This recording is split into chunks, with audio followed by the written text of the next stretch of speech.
Hi, this is Shashank, Hi, I'm Aishwarya. and welcome to the CCG Tech Podcast.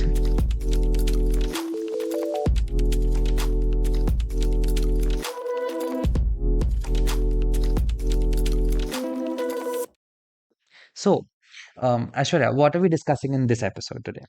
So, in this episode, we're actually discussing a whole range of things. So, we're talking about primarily how different jurisdictions are approaching tech regulations, particularly platform governance in different areas around platform governance.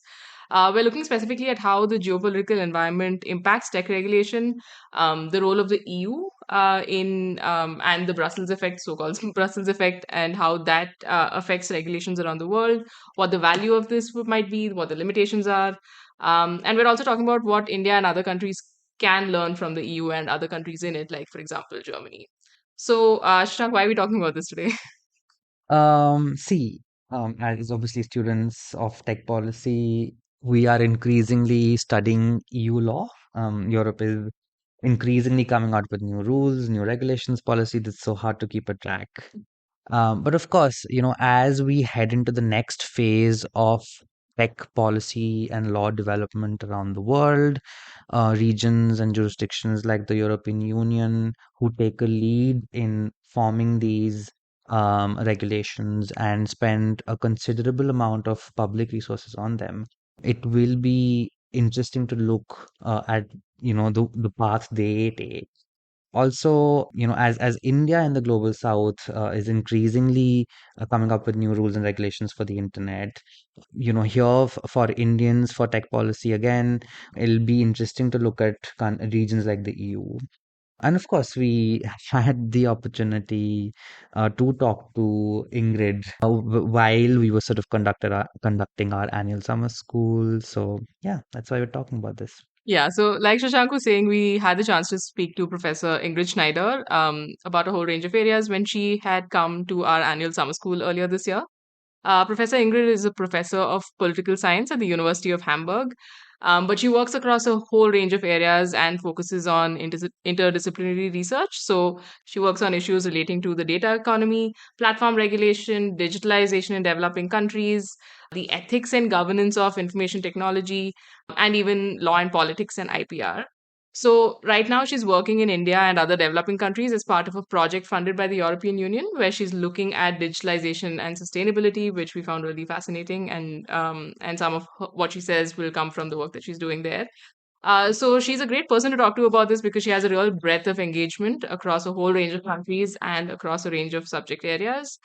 And as part of this project that she's involved in, she's also traveled extensively across countries in the global majority, like Mexico, Brazil, and like I'd said, India as well. So we hope you enjoy this conversation. Yeah, so Ashwarya, one of the things we spoke to Ingrid about was how the geopolitical environment impacts tech regulation. And some of our listeners may already be aware that, for example, there is one model of tech regulation, that is the Chinese model, where it is sort of more protective. They have their sort of own ways of ensuring, national security through tech regulation, let's say. And on the other hand, there is a bit more openness in, let's say, the way the US looks at tech regulation. For example, although they have some sectoral data protection rules, but on the federal level, there is no data protection law in the US. And then there is India in the middle somewhere, where India wants to chart its own route on tech regulation, see what works for Indians depending on the demographic that India has. So just keeping all these things in mind, we got to speak to again Professor Ingrid and ask her what she thought about this. I think this is also something which has become more and more apparent in the last years, that there are some centers of power or models also of handling the internet.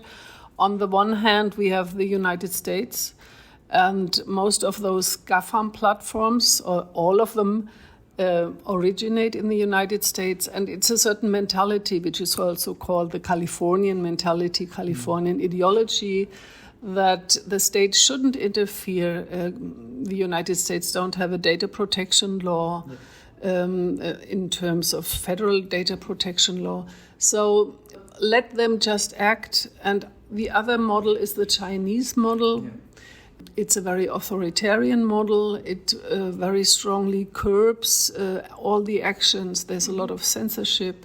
So I think many countries nowadays seem to be squeezed between the US model, a very libertarian model, very open model, but also very, very commercialized model. And on the other hand, the Chinese, which is a very authoritarian model, very, very strongly limiting free speech, also limiting civil society groups or not even letting them speak. So I think the European Union has coined another narrative, which is a narrative of charting a third path. Right. And the question is whether India and other countries want to have an alliance, a form of coalition with the European Union. Or I hear here in India very much that India wants to chart its own path, because I think the Indian narrative is very much also a techno-nationalist narrative, very much also a techno-solutionist narrative, as I would say. So yeah, like Ingrid was saying, different countries do approach regulations differently, even if the incentives for the private players that we're seeing can remain consistent across countries. And so one of the things that she did mention was the EU approach being sort of a middle path between what she said the US and China's approaches were. And it's interesting to think about because the European Union often, or at least in these areas, so for example, with the GDPR, with some regulations around platform governance, like the DSA and the DMA, has done a lot of like thinking and has invested a lot of like intellectual and regulatory capacity into framing these regulations. And so this is what we sometimes call the Brussels effect. And so we just asked Ingrid about how she thought of it and like how she saw it playing out in different countries. And so here's what she had to say.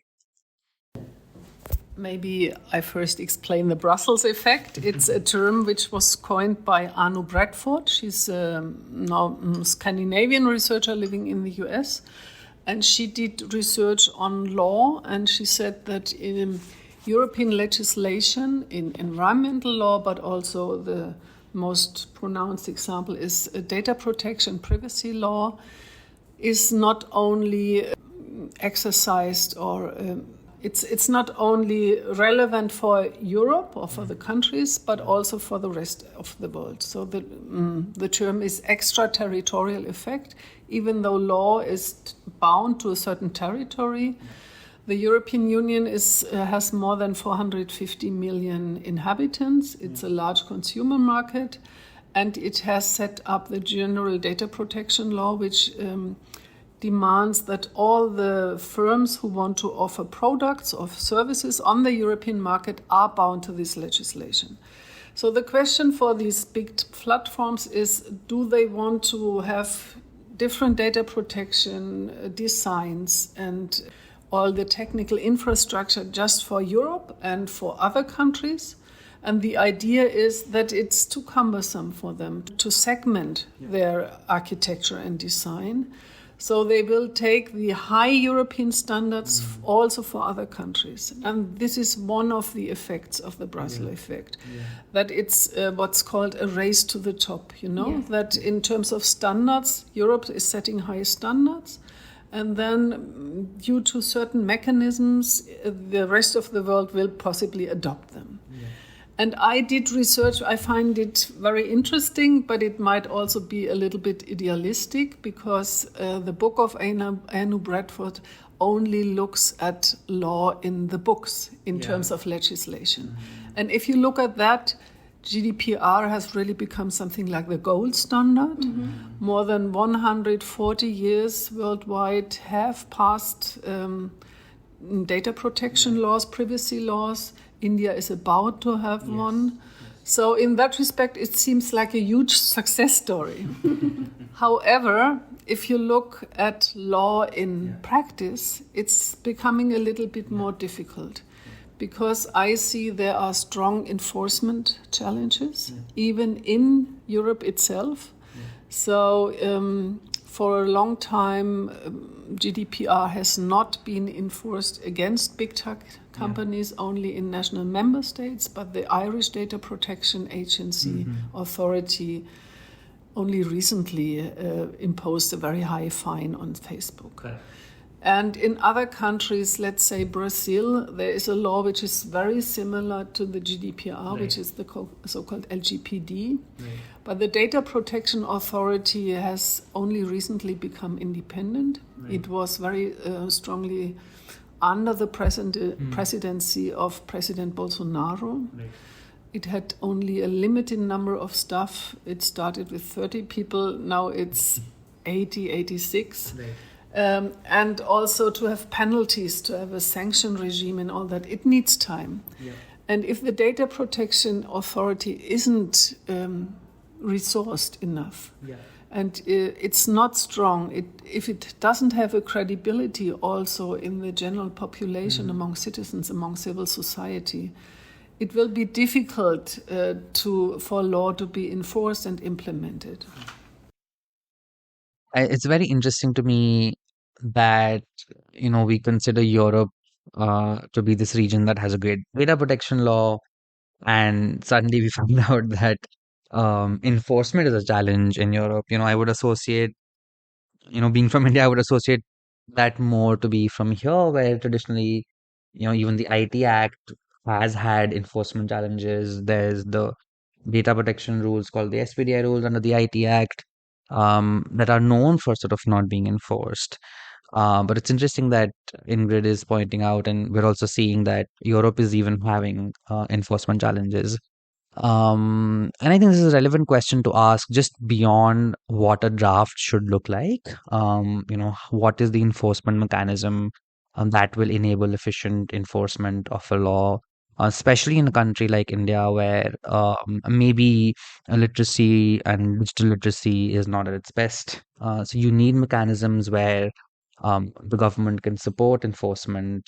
Ashwara, even in the current draft of our data protection law, the latest version at least, we know that there are some remaining enforcement challenges. Now we have not necessarily a regulator, but this quasi-judicial authority that is basically going to help with complaints, and it has its own challenges that we've spoken about in our work. We link some of that in the notes. But yeah, going on from there, we also got to ask Ingrid about what the German experience has been, especially in the context of the socio-political environment and the history of Germany within the EU as well. And this is what she had to say. I think, of course, Europe is made up of 27 member states, and Germany is one of the biggest member states and has a long tradition when it comes to data protection. So in that respect, I think Germany has had a history of two surveillance states in terms of the Nazi regime and really prosecution of Jews, surveilling them and until killing them. So this is a very cruel history, and we had the GDR also intercepting its citizens, having a surveillance state. So therefore, I think we are very skeptical, very cautious when it comes to our personal data, because data protection is not about protecting data. Data protection is about protecting fundamental rights of citizens. And I think in Germany we also have a view also in terms of law, in terms of our constitutional values, that citizens need protection from the state, but also protection by the state. For instance, vis-a-vis big tech, the power of big tech platforms, dark patterns or abuses of power.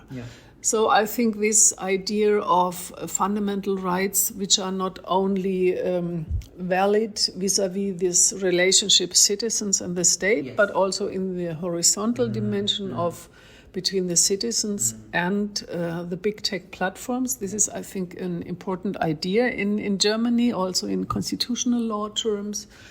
And we try to spread this idea in a certain way. And I think it has taken up in the European Union, because the European Union also has a fundamental rights regime. So I think fundamental rights are really crucial in, because it's not just about compliance in platforms. I think all these new laws have to be centered on fundamental rights, discourses, fundamental rights, and also concretizing these rights. So sometimes the European Union is now talking about European values, and I'm a bit skeptical about that because I think human rights and values are universal. They may be interpreted certainly differently in different cultures, but I still very much stick to this position that it's universal rights and they have to be protected and exercised in that respect. So I also think in India there are civil rights groups which are working very intensely on also doing consultations, trying to give good advice to the government, to politicians. And I think they need to be heard because they have become experts. It's also you as a center. I think this is most important. And I also think that this organic relationship between governmental agencies, expert groups, academic groups, and civil society is very important to preserve this fundamental rights perspective and also to have a look which is really a constructive and positive view in chartering its way against the power of large platforms, but also in protecting the rights of citizens. Great. I think I'm taking back at least three insights from that conversation. I think the first one being, of course, it's important to have a strong law, but even if you have a strong law like the GDPR in Europe, it's important to think about the enforcement models and the enforcement mechanism, and whether it sort of serves the purposes the law has been drafted for. Again, I know Europe has struggled with this. We found out from even Ingrid on this, and something for us to keep in mind in India as well when we draft rules and regulations for the internet. I think the second one is definitely what I picked up from the conversation with Ingrid was engagement with various stakeholders, between the government and the private entities having their own voice, which are obviously important voices. Sometimes groups that represent users and, user rights and user harms get a bit diluted. So what I sort of again gain from this conversation is that it's very important for all of us to keep those voices in mind and listen to what they are saying. Following from that, of course, the third insight, which is very close to the work we do here at CCG as well, is to ensure that you know human rights and democratic values and principles and constitutional principles are sort of enshrined in tech regulation as it sort of evolves and develops. The Indian government, especially, and the way digital access in India is developing, a lot of society's basic requirements, whether it's payments, healthcare, accessing benefits, is increasingly becoming digital. And, just keeping that in mind, it will be important to keep democratic principles and constitutional rights in that perspective. So, yeah, I think three clear insights coming from that conversation. I think it's been great. Um, I've enjoyed this conversation that we had with Ingrid. I hope you've enjoyed this conversation as well. It has certainly given us a lot to think about for our work, and hopefully you've enjoyed this. Thank you for joining us.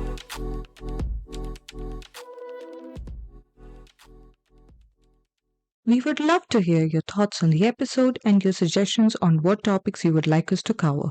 You can reach out to us through email or find us on our social media. We will link the details of these in the show notes. Lastly, we would like to thank National Law University Delhi and the Friedrich Naumann Foundation for Freedom for their support in creating the podcast. If you enjoyed the conversation, please like and subscribe wherever you're listening to the podcast. We look forward to bringing you more content. This podcast is created by Center for Communication Governance at National Law University Delhi. This episode was edited by Ananya and Gopika.